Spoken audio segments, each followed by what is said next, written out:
ஊர் பஞ்சாயத்து தலைவங்க எல்லாமே சொல்லி முடித்த உடனே வேறு வழியே இல்லாமல் ராஜாங்கம் தமிழ் அழைச்சிட்டு வீட்டுக்கு போகிறாங்க. இதை பார்த்த ஊர் மக்கள் எல்லாமே ராஜாங்கம் பெரிய மனுஷன் அப்படிங்கிறத நிரூபிச்சிட்டாரு. என்னதான் ஆயிரம் தப்பு பண்ணியிருந்தாலும் தமிழை மன்னிச்சு ஏற்றுட்டார் பார்த்தியா, அதுதான் ராஜாங்கம் அப்படின்ற மாதிரி எல்லாருமே இப்போது அவரை புகழ்ந்து பேசுகிறாங்க. இதனால் ராஜாங்கத்துக்கு இப்போது மீண்டும் ஊருக்குள்ளே மரியாதை எழுந்துச்சு. இப்போது ராஜாங்கம் தமிழை வீட்டுக்கு அழைச்சிட்டு போன உடனே அங்கே இருக்க எல்லாருமே தமிழை முறைச்சி பார்க்குறாங்க. உடனே எல்லோரும் சொல்கிறாங்க, போயிட்டு அந்த வேலையை பாரு, இந்த வேலையை பாரு, நீ ஒன்று இந்த வீட்டுக்கு மருமகளாக வரல, நீ ஒன்று தப்பாக நினச்சிக்க போகிற, நீ இந்த வீட்டுக்கு ஒரு வேலைக்காரியாக தான் நீங்கள் அழைச்சி வந்திருக்கோம், நீ இனிமேல் ஒரு வேலைக்காரி மாதிரி தான் இந்த வீட்டில் இருக்கணும். இந்த வீட்டில் மலர்னு ஒரு வேலைக்காரி இருந்தா, இனிமேல் அவளுக்கு பதிலாக நீ தான் எல்லா வேலையும் பார்க்கணும். மலர் ஒன்றும் வேலைக்காரி தான், ஆனால் இந்த வீட்டில் தங்க மாட்டா.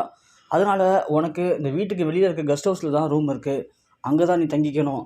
மலர் டெய்லி வந்து காலையிலேருந்து நைட் வரைக்கும் என்ன வேலைலாம் பார்ப்பாளோ அந்த வேலை எல்லாத்தையுமே இனிமேல் நீ தான் பார்க்க போகிற, நீ இந்த வீட்டோட ஒரு வேலைக்காரி தான் அப்படிங்கிற மாதிரி சொல்லி தாமரையோடைய அம்மா மற்றும் அங்கே இருக்க எல்லாருமே சேர்ந்து தமிழை முடிஞ்ச வரைக்கும் ஒரு வேலைக்காரி மாதிரி ட்ரீட் பண்ணுறாங்க. என்ன தான் அசிங்கப்பட்டாலும் பரவாயில்ல, தன் அப்பா எவ்வளோ கஷ்டப்பட்டு என்ன உயிரை பணைய வச்சு தான் அந்த வீட்டுக்கு அனுப்பிச்சிருக்காங்க. நீங்கள் என்ன பண்ணாலும் இனிமேல் நான் அந்த வீட்டை விட்டு போக போகிறது கிடையாது அப்படிங்கிறது மட்டும் தமிழ் மனசில் வச்சுக்கிறாங்க. ஏன்னா தன் அப்பா 2 நாளாக சவுக்கால் அடிச்சுக்கிட்டு என்ன இந்த வீட்டுக்குள்ளே வர வச்சுருக்காரு. அப்படி இருக்கும்போது தன் அப்பா தனக்காக இவ்வளோ பண்ணும்போது இவங்க பண்ணக்கூடிய டார்ச்சரால் நம்ம போயிட்டோம் அப்படின்னா கண்டிப்பாக நம்ம அப்பா சுத்தமாக மனசு உடைஞ்சு போயிடுவாங்க. ஸோ என்ன வேணாலும் பண்ணட்டும், நாம் இந்த தப்புமே பண்ணவே இல்லை, அதனால நாம் பொறுத்திருந்து இந்த வேலையெல்லாம் பார்க்கலான்னு சொல்லிட்டு தமிழும் வேலைக்கார மாதிரியே மாறி அவங்களுடைய வேலையெல்லாம் பார்க்குறாங்க.